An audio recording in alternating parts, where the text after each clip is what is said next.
ملے گی منزل مقصود یہ ایمان کرتے ہیں، ملے گی منزل مقصود یہ ایمان کرتے ہیں، ہم اپنی رہنمائی کے لیے وفا کرتے ہیں۔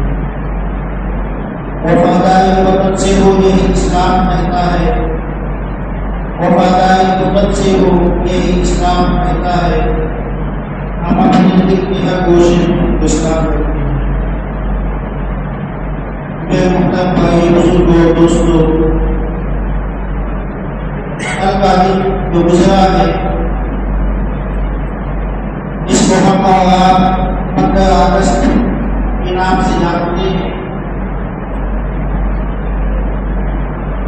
یہ ہندوستان کے مسلمان اور دیگر لوگوں کے لیے بہت ہی خوشی کا دن اور بہت ہی مسائل کا دن تھا۔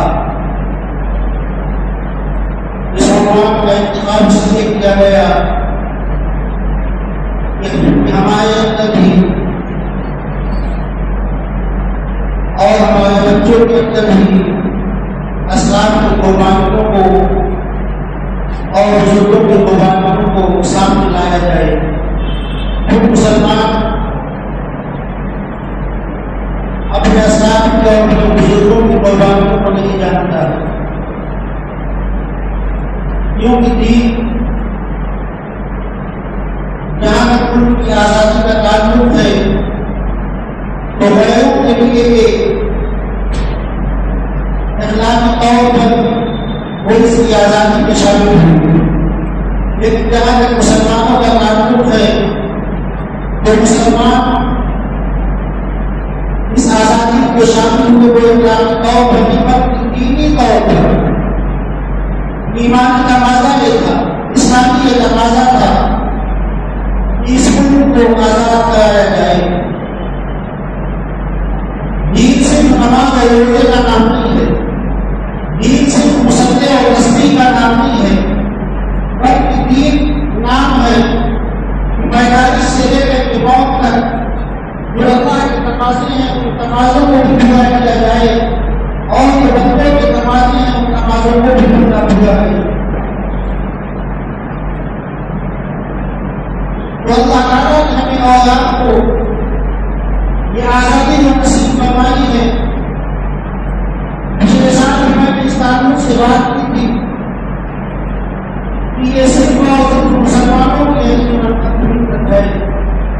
اس آزادی کے اندر جس نے سب سے زیادہ خون بہایا ہے، سب سے زیادہ محنت اور کوشش کی ہے، غیروں کا انکار نہیں کیا جاتا ہے، لیکن غیر اس آزادی میں اس وقت شامل ہوئے جب کھانا بھی پورا کر کے تیار ہو گیا، بٹھانا تیار ہو گیا۔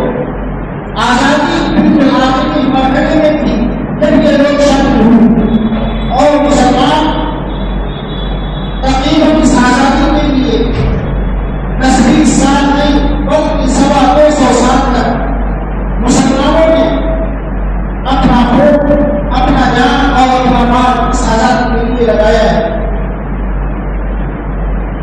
اس سے پہلے میں نے کہا تھا کہ اس ملک کے اوپر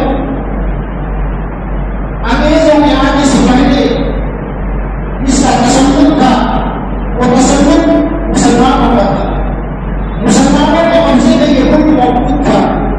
اب ظاہر سی بات ہے کہ جب مسلمانوں کے قبضے میں یہ ملک تھا تو یہ ملک جب چھینا جا رہا ہے، جب لیا جا رہا ہے تو اس سلسلے میں اس کو ہونی چاہیے، اس کے بھائی کے اوپر حملہ ہو رہا ہے اس کو جانا ہو تو مسلمانوں کا اس ملک کے اوپر تسلط تھا۔ مسلمان اس ملک کے حکمران تھے، مسلمان یہاں کے بادشاہ تھے، اور جب ظالموں کا تسلط ہوا، انگریزوں کا تسلط ہوا تو ظاہر سی بات ہے کہ مسلمانوں کو زیادہ تکلیف ہونی چاہیے۔ الگ الگ صوبوں کے اندر مختلف بادشاہ تھے، مختلف مہاراجا تھے، جس طریقے سے آخری وقت میں ہندوستان میں دلی کے اوپر جو بادشاہ تھے بہادر شاہ ظفر تھے،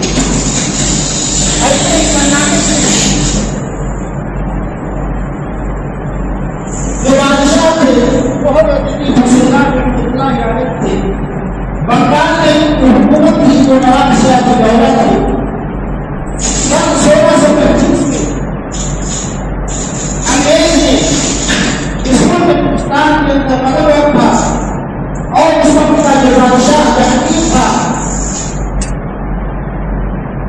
اس کے پاس انگریزوں کی طرف سے ہتھیار اور تحائف آئے اور انہیں کہا گیا ایک خط بادشاہ ہندوستان نے اپنے وزیر کے ہاتھ میں بھیجا کہ ہمیں صرف اور صرف ہندوستان کے اندر تجارت کرنے کے لیے بزنس کرنے کے لیے کاروبار کرنے کے لیے کوئی جگہ دے دی جائے. شروع کے اندر انہوں نے اپنی ایک کوٹھی بنائی اور دھیرے دھیرے یہاں سے جائے کرنا شروع ہوئے اور اس کے بعد جو بمبئی ہے گجرات ہے مختلف علاقوں میں ان انگریزوں کا تسلط شروع ہو گیا اور ان کی اس حرکت کو ان کی اس سازش کو اور ان کی اس جانبازی کو سب سے پہلے جس نے محسوس کیا تھا وہ ٹیپو سلطان کے والد حیدر علی تھا. انہوں نے اس کی جانبازی کو محسوس کر لیا اور اس وقت کے نوابوں کو مہاراجاؤں کو انہوں نے حکم لکھے کہ آؤ سب مل کر کے ہم انگریزوں سے مقابلہ کریں اور اپنے ملک کو انگریزوں کے تسلط سے آزاد کرا. چنانچہ وقت گزرتا گیا اور سب سے پہلی جو اندرونی طور پر مسلمان اس کی کوشش کرتے رہے اس کے بادشاہ کوشش کرتے رہے. سب سے پہلی جنگ جو ہوئی ہے وہ 1756 میں بنگال کے اندر نواب سراج الدولہ سے ہوئی ہے اور نواب سراج الدولہ کی کا جو قافلہ تھا ان کی جو فوج تھی ان فوج کے اندر ایک شخص تھا کہ جعفر اس نے پہلی بات ادھرنے کی شروع کر دی. اپنی بات انگریزوں کو دینی شروع کر دی. اسی لیے کہا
ڈراتے تھے اپنے بچوں کو، اس طریقے سے خوف کھلاتے تھے اپنے بچوں کو.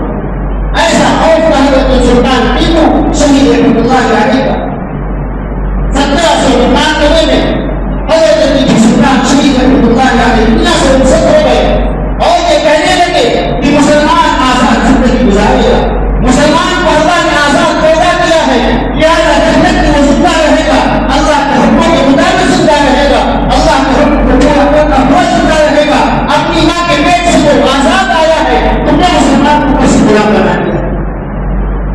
شیر کی ایک دن کی زندگی بہتر ہے ایون کی 100 سال کی زندگی سے. مجھے ایک دن زندہ رہنا منظور ہے. 100 سال نقل جمع کر کے، چاپلوسی کر کے، کندھے چاٹ کر کے اور تمہارا چکر کھا کر کے میں زندہ رہنا پسند نہیں کرتا. میں زندہ رہوں گا تو سر جھکا کر کے زندہ رہوں گا، سر جھکا کر کے مسلمان میں زندہ رہنا نہیں سکتا. ان کی وفات ہو گئی، دنیا سے رخصت ہو گئی. 1800 کے اندر دلی کے اندر ایک بزرگ بیٹھے ہوئے تھے، شاہ عبدالعزیز رحمۃ اللہ علیہ، انہوں نے فتویٰ دے دیا کہ مسلمانوں کے لیے لازم ہے، مسلمانوں کے لیے ضروری ہے کہ میدان عمل کے اندر نکل کر کے آئے، میدان جہاد کے اندر نکل کر کے آئے. یہ مدرسوں میں بیٹھنے کا وقت نہیں ہے، یہ خانقاہوں کے اندر تسبیح گرانے کا وقت نہیں ہے، یہ تسبیح پڑھنے کا وقت نہیں ہے. یہ وقت ہے کہ دشمن کے سامنے ہم کھڑے ہو کر کے ہم کا اعلان کریں. مسلمانوں کو چاہیے کہ باہر نکلیں اور میدان جہاد کے اندر آئیں اور اس ملک کو آزاد کرانے کے لیے کوشش کریں. اس فتوے کا جو اثر ہوا ملک کے اندر بالکل ایک آگ لگ گئی، آگ لگ گئی. جو مدارس کے اندر اساتذہ موجود تھے انہوں نے تعلیم کو موقوف کر دیا، پڑھانے والے موجود تھے انہوں نے پڑھانا روک دیا. جو لوگ خانقاہ کے اندر بیٹھے ہوئے تھے وہ سب باہر آ گئے، جو لوگ مساجد کے اندر تھے وہ بھی باہر آ گئے اور سب نے اس ملک کو آزاد کرانے کے لیے کوششیں محنتیں کی. جب یہ حالات انگریز سے دیکھے کہ مسلمان اس طریقے سے ڈٹے ہوئے ہیں، کہاں سے بات شروع ہوئی تھی؟ سن 1625 سے لے کر کے 1800 ہو چکا ہے، ابھی تک ان کا نام و نشان دور دور تک پتا نہیں ہے. یہ کون لوگ ہیں؟ یہ وہ لوگ ہیں جو آج ملک کے اندر نمودے پھیلا رہے ہیں. یہ وہ لوگ ہیں جو آج مسلمانوں کے خون سے ہولی کھیل رہے ہیں. یہ وہ لوگ ہیں جو مسلمانوں کو اور مسلموں کو بانٹنا چاہتے ہیں. یہ وہ لوگ ہیں جو ہماری محبت کے اندر، ہماری الفت کے اندر درار پیدا کرنا چاہتے ہیں. یہ وہ لوگ ہیں جو مدارس کو دہشت گردی کا اڈا بتا رہے ہیں. یہ وہ لوگ ہیں جو مسجدوں کے اندر ہونے والے کاموں کو فروغ کر رہے ہیں. ان کا دور دور تک ابھی تک پتا نہیں ہے. 100 سال کی زندگی تاریخ پوری ہو رہی ہے. 1802 کے اندر مسلم مجاہد نے جب یہ فتویٰ دیا، تمام کے تمام مسلمان، تمام کے تمام اہل اللہ سب باہر آ گئے اور سب نے یہ مان لیا کہ اس ملک کو ہمیں آزاد کرانا ہے، اس ملک کو ظالم کے تسلط سے ہمیں لینا ہے اور اپنی جان کی بازی لگانی پڑے، مال کی بازی لگانی پڑے، اپنے آپ کو قربان کرنا پڑے، ہم قربان کرنے کے لیے تیار ہیں. تو سب سے پہلے جن لوگوں نے اس کے لیے کوشش کی تھی وہ مسلمان تھے، اور مسلمانوں کے اندر بھی وہ جماعت تھی جن کو علماء کہا جاتا ہے. مسلمانوں کے اندر وہ لوگ تھے جن کو حفاظ کہا جاتا ہے. مسلمانوں کے اندر بھی وہ لوگ تھے جن کو اللہ کے لیے بندے کہا جاتا ہے. وہ سب کے سب میدان کے اندر آ گئے. جب انگریز نے یہ دیکھا یہ کیا ہو رہا ہے تو اس نے جو پالیسیاں تیار کی تھی اس وقت اپنے لوگوں کو بتلایا تھا. وہ یہ بتلائی تھی وہی تعلیم، وہی چیز جو آج کی حکومتیں کر رہی ہیں کہ یہ سب کے سب میدان عمل کے اندر آ رہے ہیں، میدان جہاد کے اندر کود گئے ہیں. ان کو کس طریقے سے ٹھنڈا کیا جائے، ان کو کس طریقے سے ختم کیا جائے. تو سب سے پہلا جو اس کا کام تھا اس نے آگے دے دیا کہ سب سے پہلے مدرسوں کو ختم کیا جائے، مدرسوں کو ختم کیا جائے. آج آپ دیکھیں وہی پالیسی، وہی طریقہ کار، کیونکہ یہاں سے ان کو گیٹ ملتا ہے، یہاں سے ان کو پاور ملتا ہے، یہاں سے ان کو بجلی ملتی ہے. بجلی کے اندر اس وقت 1000 مدرسے تھے. تمام مدرسوں کو انگریزوں نے